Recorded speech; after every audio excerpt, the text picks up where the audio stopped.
I just love Christmas. It's my favourite time of year. It's a good excuse to get the whole family together and indulge ourselves. But no matter how many times you've cooked for it, it can seem a little bit daunting.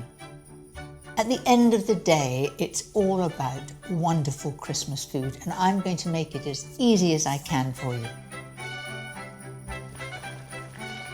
Christmas doesn't get better than that. You notice I take the drink first.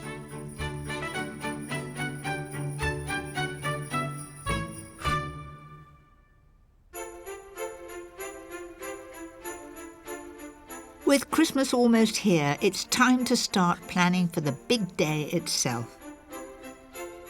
Tonight, I'll be making my essential classics so you can have a stress-free Christmas day.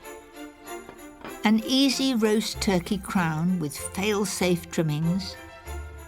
A trick for making sprouts that everyone will want to eat.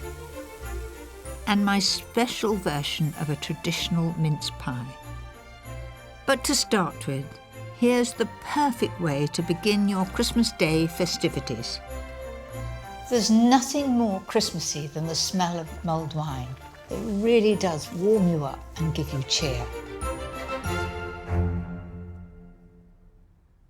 Right, how to do it. Take 3 lemons, take the skin off using a potato peeler. Don't press too hard, because if you do, you'll get the white pith. Squeeze the lemons and peel and juice 1 orange. Then put all the citrus juice and peel in a large pan. It's just the zest that gives a really good flavour. Then a couple of sticks of cinnamon. Nobody likes to come across a clove, so if I pop it in here, it's a good tip, about 8 or 10.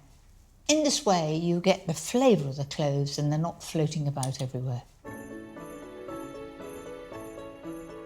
Now for the red wine, which doesn't need to be expensive. I'm using a couple of bottles of delicious Rioja.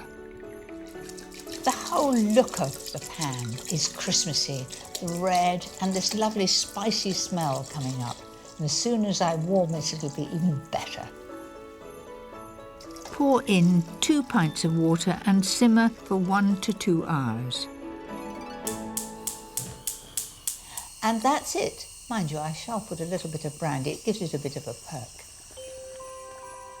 While the wine simmers, I can make my special canapé. The perfect thing to welcome the family.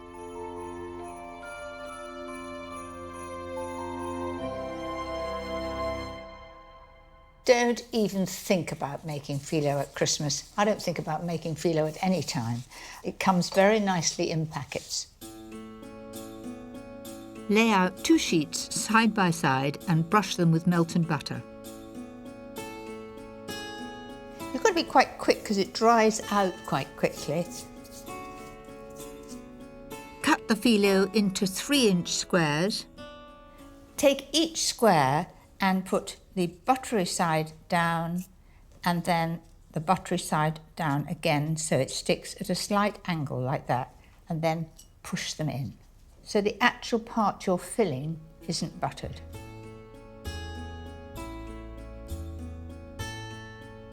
Bake the Filo cases at 180 fan for 5 to 10 minutes until crisp.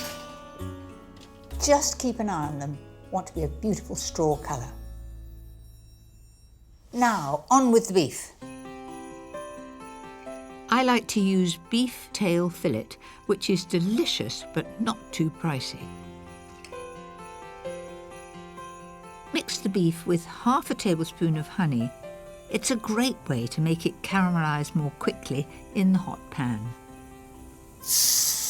And immediately spread them out.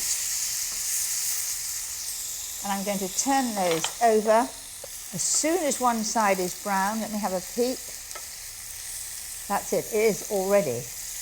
And it looks so appetising when it's this wonderful caramelised colour. Now that is quite enough cooking. I want it pink in the middle, so I'm going to take them straight out now. That's it.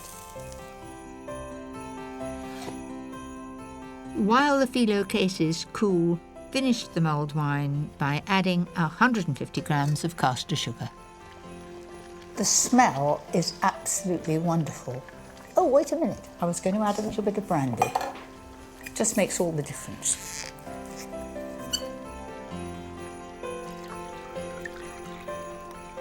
Now, on to serving my canapés. Fill the cases with a little creamed horseradish and top with the luxurious fillet steak. A little bit of parsley on the top.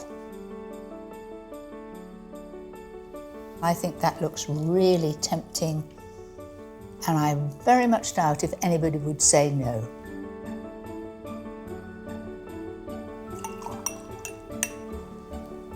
No, I think a little drop more. A glass in my left hand, this beef canapé in my right. Christmas doesn't get better than that.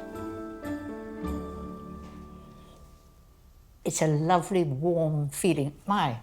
The brandy did give it a bit of a kick, and that just looks beautiful. Anyway, happy Christmas. Christmas Day is all about indulging yourself, and the one thing I always look forward to is a glass of bubbly. But we no longer have to bring it in from France. Here in the Sussex South Downs, the Whiston Estate has been winning international awards for their English sparkling wine. Good morning. Morning, welcome. So it's Pip, isn't it? It is, yes. And Rick. I've come here to learn all about champagne, or should I call it sparkling wine? You should technically call it sparkling wine because it's not made in the Champagne area. Do we have the right weather and climate? Weather not today, but we're getting the right climate. We have the right soil. This year has been an extraordinary weather-wise, hasn't it? A wet winter and a hot, hot summer. Is that good? Brilliant. And we've got a brilliant crop this year. Remarkably, the South Downs are only 88 miles from the Champagne region and have a similar chalky soil. It absorbs the sun during the day and gives off a heat at night, perfect for growing Champagne-style grapes. As well as picking all the grapes by hand, head winemaker Dermot Sugrue also uses a traditional wine press, one of only 4 outside France. It's an old-style traditional technology that was designed to get the very, very best juice out of sparkling wine grapes. Well, I'm sure it's time that we got this into there. Fantastic. Let's go. Will you give us a hand? No. There are 2 tons of Chardonnay grapes in these crates. They will end up making around 1,500 bottles of wine. Okay, Mary, we're ready to go. Let's do the first press of 2014. On your marks, get set, go. Fantastic.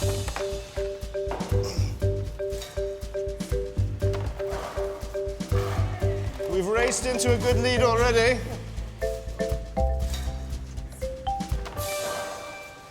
Oh, what a wonderful sight. I've never seen so many grapes all together. What are they doing, sort of levelling it here with a fork? It's like a great big cake, Mary, and we want to get it nice and level, so when we bring down the press, it's nice and balanced, and the juice comes out very evenly. All right, guys? 1, 2, 3, up!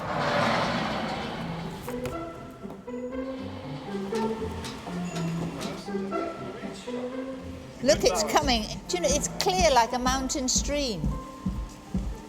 The juice is now going to start going through a very, very basic little grill here, just to keep out any seeds. And then it's falling by gravity into the stainless steel tanks below. Once we add the yeast, it'll start the fermentation. We turn juice into wine. After 7 months, the wine is moved from barrel to bottle to ferment and age. But it takes a full 3 years for that special sparkle to develop. The proof of the pudding is, in this case, definitely in the drinking. There's 4 bottles here. Which one should we try first? Okay, well, I'm going to choose, considering it's Christmas, our rosé. Rosé sparkling wine is a wonderfully versatile drink because it's perfect for drinking without food or with food. You don't want it to pop. Give it a little wiggle, and now soon we'll hear some gas leak out. See? There's enough talk. How about tasting? Absolutely. As you can see, it's got a very, very beautiful, delicate pink colour.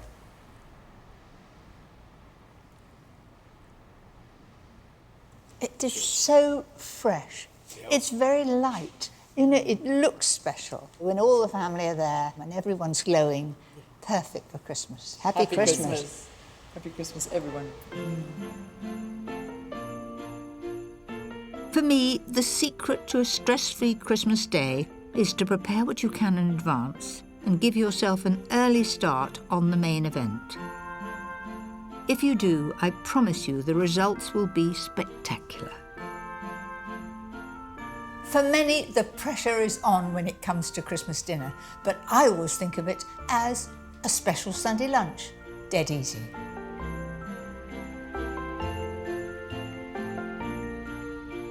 I've chosen a turkey crown. That's a turkey without its legs and wings. Christmas Day for us at home is one of the happiest days. We're so lucky having grandchildren. The first thing they do is get up and have their stockings, and that keeps them quiet for a long time playing with the toys. I like to do as much as possible ahead of time. It's all a matter of planning because I want to be with the family on Christmas morning. First, mix the fresh thyme with 50 grams of soft butter and season well. Now loosen up the skin so you end up with a big pocket. So push your nails up and you'll be amazed it comes away quite easily. Don't put your finger through it. Loosen it all the way along. Spread the thyme butter carefully over the whole breast and place 8 slices of orange in 2 neat rows for a simply delicious different flavour.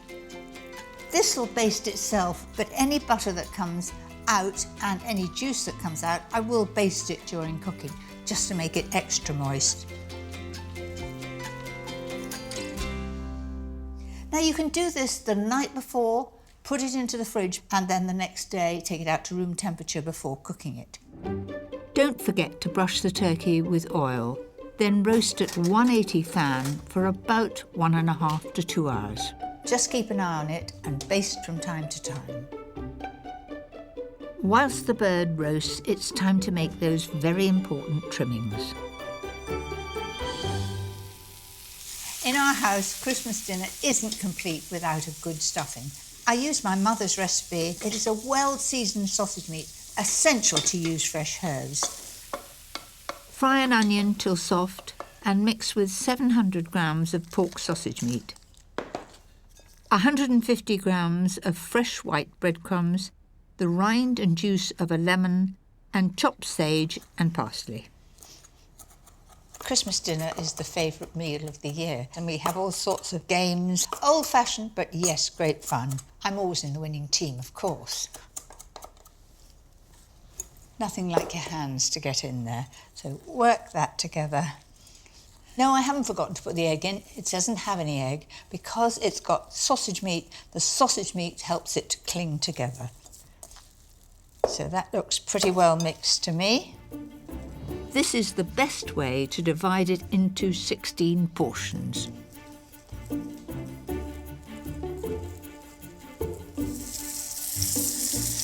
They brown very easily, rather quicker than sausages do. You can easily prepare these beforehand and leave them in the fridge to reheat on Christmas Day. These just need to go in the oven for 25 or 30 minutes until they're done. Not everyone likes sprouts, but I'll challenge anyone who doesn't like my sprouts with pancetta and chestnuts. Begin by frying 200 grams of chopped smoky pancetta. It's important to divide this so that it all becomes crispy. Once crisp, drain and use the fat to cook a diced onion and some chestnuts. Return the pancetta to the pan. So in go the sprouts. I've already cooked the sprouts, but only for about 3 minutes. I think sprouts have got a bad reputation because most people overcook them. Cut it down the middle and it cooks in half the time. They look pretty good, don't they? Can't resist. That is really special and a perfect accompaniment to that turkey. The turkey is cooking and the trimmings are prepared, but I've one final thing to show you, something that will make your Christmas feast even more special.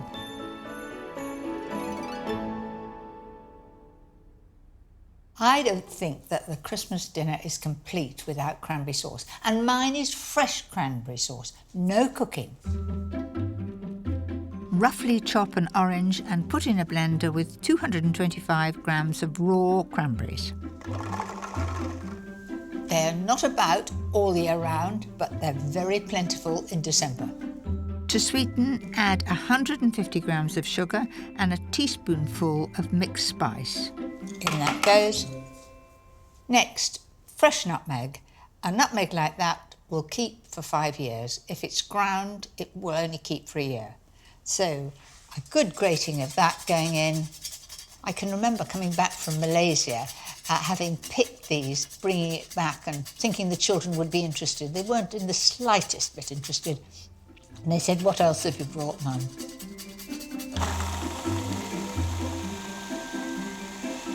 Process until the juices flow and it becomes a beautiful sauce.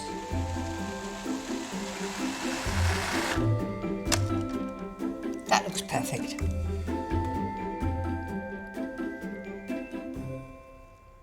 So that's it. Nothing could be simpler, and it is so fresh and delicious. This cranberry sauce will keep for a week in the fridge, and it's just the thing for Boxing Day sandwiches. That reminds me, time to check on that bird. Oh, there we are. Gosh, the smell. Lovely.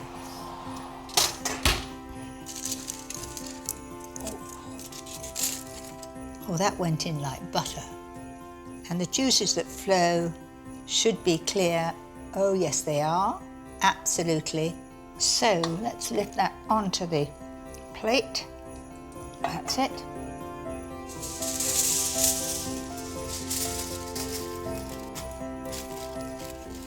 Leave the turkey to rest for half an hour and it will hold its heat well because it's solid meat. While it rests, I'm going to make a rich gravy. Skim off 4 tablespoonfuls of fat from the juices in the pan and add 3 tablespoons of flour. When bubbling, add 450 ml of hot chicken or turkey stock. But you see, if you use a whisk and you have hot stock, it becomes smooth very quickly. Then a little port, about 6 tablespoons. How about that? Add a few drops of Worcester sauce, 2 tablespoons of soy sauce for colour and for flavour. The rich pan juices, taste and season well. It's got a lovely gloss to it, which I like. You can see the consistency. It's nothing like a good gravy.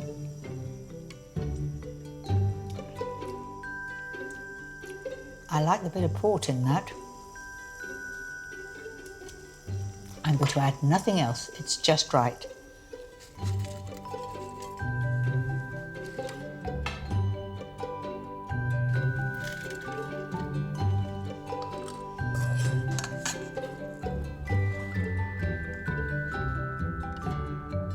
So there you have it, a different twist on the turkey.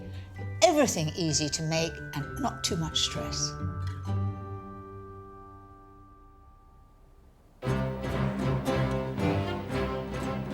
We all have our very own special Christmas Day traditions. I've come to Henry VIII's Hampton Court to see if my Christmas lunch bears any resemblance to what they would have cooked almost 500 years ago.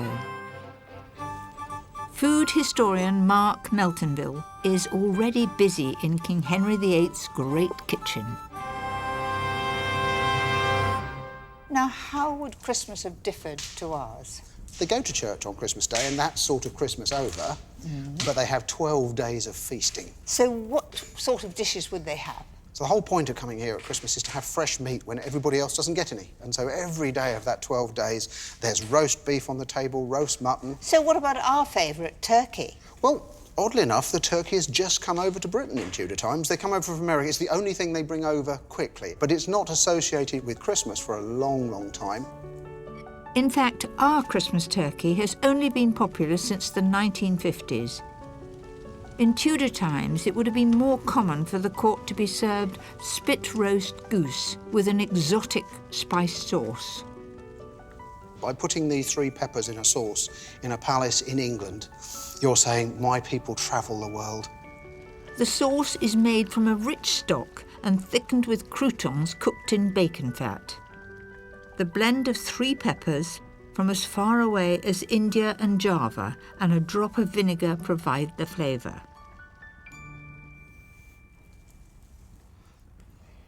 It's not fiery at all. It's very good.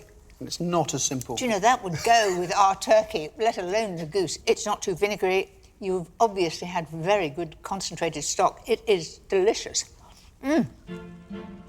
But roast goose was only for the rich. It used up expensive fuel and required a spit boy to turn it for hours. Ordinary folk would have had boiled meat. Well, that's a nice crispy sound to the skin, but it is cooking me quite That considerably. looks lovely. Right. I'm now roasted for Christmas too.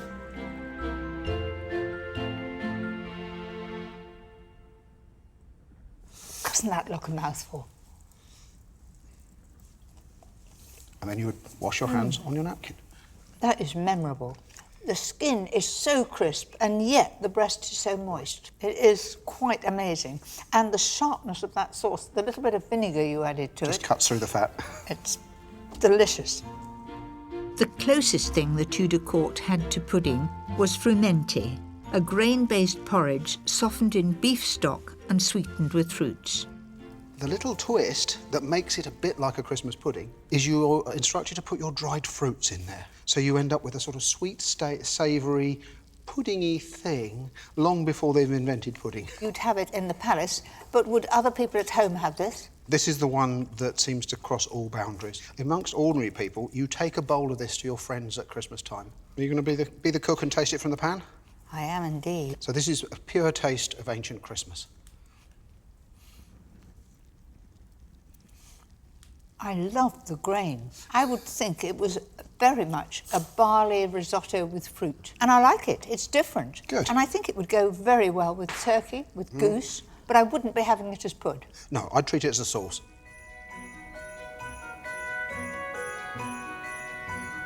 The Tudors' frumenty was the beginning of our traditional plum pudding. And for me, Christmas isn't complete without one final special treat. Mince pies are traditional at Christmas, but if you want to stand out from a crowd, try this recipe. For the pastry, you'll need 175 grams of plain flour and 75 grams of cold butter. Simply whisk together in the processor or rub in by hand. Looks a bit like snow. Add 25 grams of icing sugar and my special addition, the grated zest of an orange. That's it. No need to think about water, whether it's the right consistency. I find an egg is just about right. So there we are.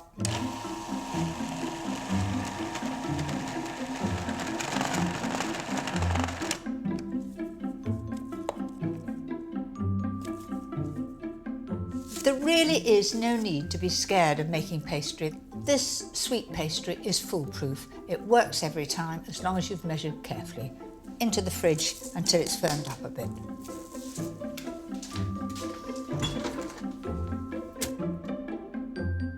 After 10 minutes, the sweet orange pastry is firm and ready to roll. I like nice, thinly rolled pastry. And you can see the flecks of orange which give it its flavour. And then take the cutter. The cutter wants to be bigger than the diameter of the tart tin, so that you've got lots of room for filling. I like using a fluted cutter for a smart finish. There's no need to grease the tin with pastry if you have over half fat to flour, which I have. So take a fork and just prick the base. Otherwise, if you don't prick them, they'll rise up in a bump. For a no-fuss filling, use bought mincemeat, and to make it more special, add 100 grams of chopped dried apricots. For these, I'm not putting a traditional layer of pastry on top, I'm putting marzipan instead. Grate 125 grams of chilled marzipan and sprinkle a little over each one. And it will melt down and become a little bit brown on top. It'll just add to the recipe. For a crisp base, slide onto a preheated baking sheet and cook at 180 fan for about 15 minutes.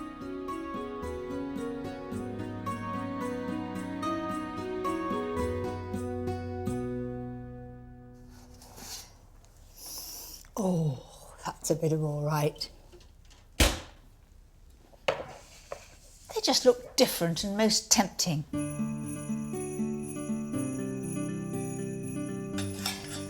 There we are, 12 beautiful mince pies. And you want to see underneath, lovely and crisp right through. And then it's Christmas, a dusting of icing sugar. There are times when I burn the corner of a cake. Yes, believe it or not, a little dusting will cover up things. Just needs a bunch of holly and it's Christmas.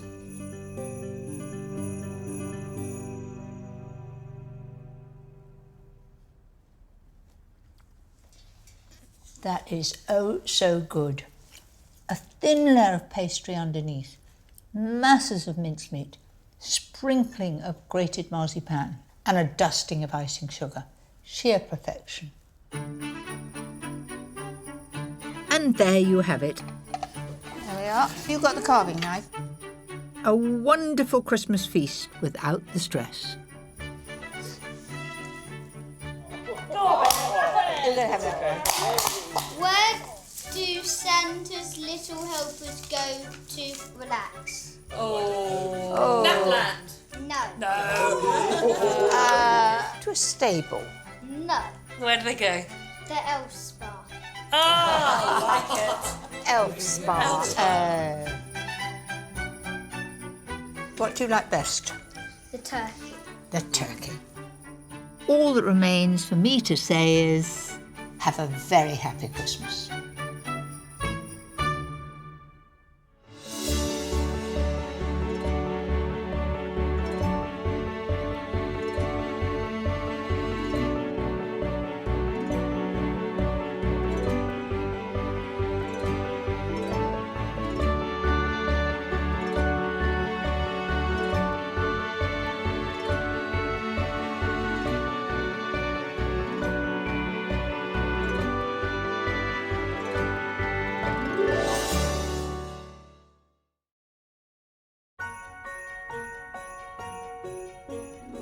Mince pies are traditional at Christmas, but if you want to stand out from a crowd, try this recipe. for the pastry, you'll need 175 grams of plain flour and 75 grams of cold butter. Simply whisk together in the processor or rub in by hand. Looks a bit like snow. Add 25 grams of icing sugar and my special addition, the grated zest of an orange. That's it. No need to think about water, whether it's the right consistency. I found an egg is just about right. So there we are.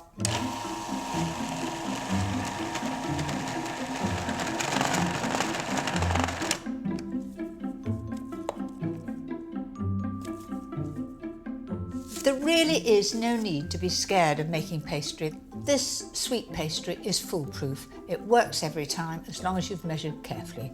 Into the fridge until it's firmed up a bit.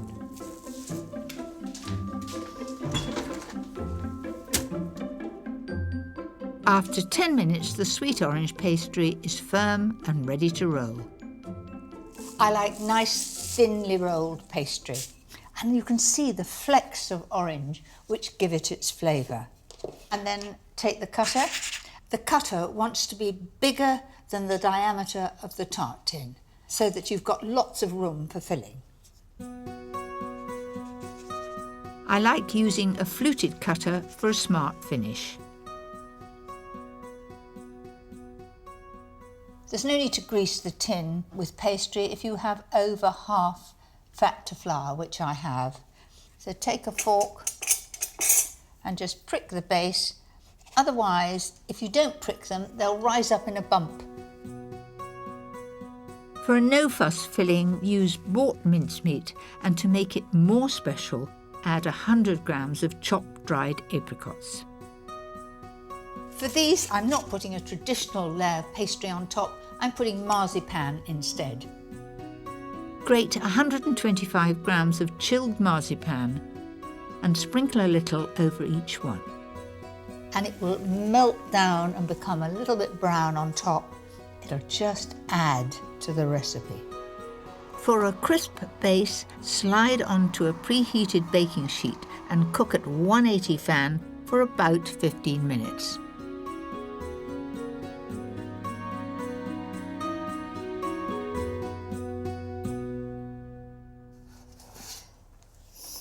Oh, that's a bit of all right. They just look different and most tempting.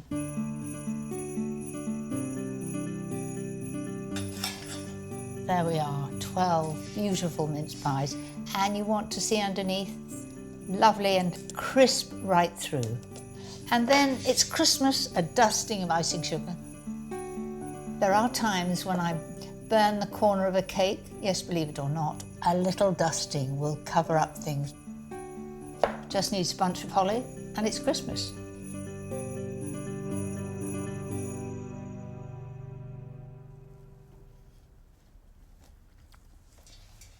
That is oh so good. A thin layer of pastry underneath, masses of mincemeat, sprinkling of grated marzipan, and a dusting of icing sugar. Sheer perfection.